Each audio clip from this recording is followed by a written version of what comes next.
A great condiment that will make French fries, roasted potatoes, fish, chicken, all kinds of things taste incredible is truffle aioli. Now, there's a few things to go over here.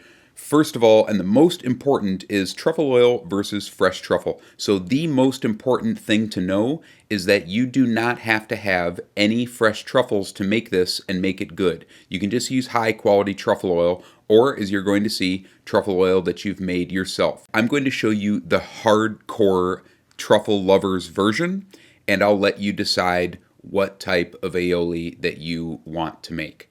Another thing to go over is how we store the truffles. So if I have fresh truffles, I'm usually going to store the truffles with eggs, and it's going to perfume the eggs. It's going to soak into the yolk, not the white, because truffle aroma is very fat soluble. So you can store your egg or eggs with some fresh truffles, and it's going to flavor them. That's kind of like step one of the hardcore version.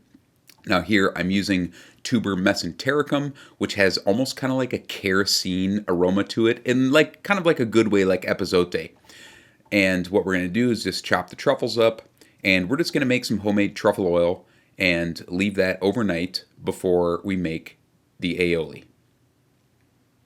Now another thing, this is also very important, we're going to take garlic and chop it all up, and then we're going to put that into lemon juice. This is going to denature the garlic because garlic would ferment if we don't basically pickle it and let it sit for a little bit before we make the aioli. And you're putting truffles in this. You don't want to have the aioli start to ferment or get a very, very strong taste from garlic. It also tames the flavor. Now we're just pureeing this with a hand blender. You'll see what happens if you use a food processor, because I'm going to show you what happens if you break the aioli, which you don't want to do, and which I did, and you just slowly drizzle in the oil.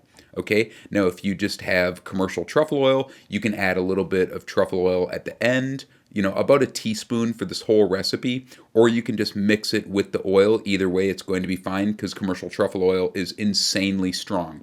Now, once you get to the point where you've added most of the oil, you just need to, you can see how I'm drizzling in the oil. It's just slow little drips, and you may have to kind of move the hand blender up and down. You want to make sure to get all the oil incorporated because otherwise it can break. Season it with a little bit of salt to taste, and you can see there's a little bit of oil there. Just make sure that everything gets stirred up and emulsified. And that's going to thicken up when we put it in the fridge.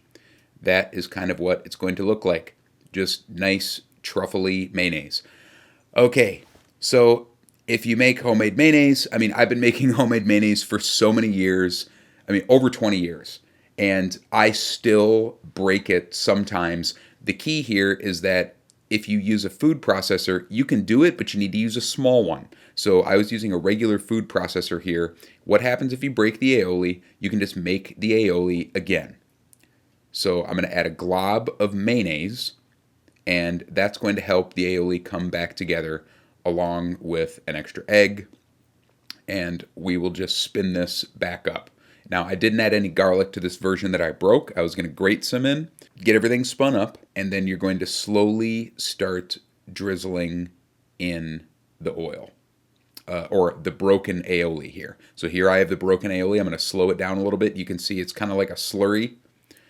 And this is not ideal, but you don't want to be throwing truffles away. And you can see I'm just slowly drizzling in that broken mayonnaise there. And eventually it's going to come right back. All you need is a little glob of mayonnaise. It's easy. So if you break it, it's not the end of the world. When your aioli is all done, just put that into a nice little mason jar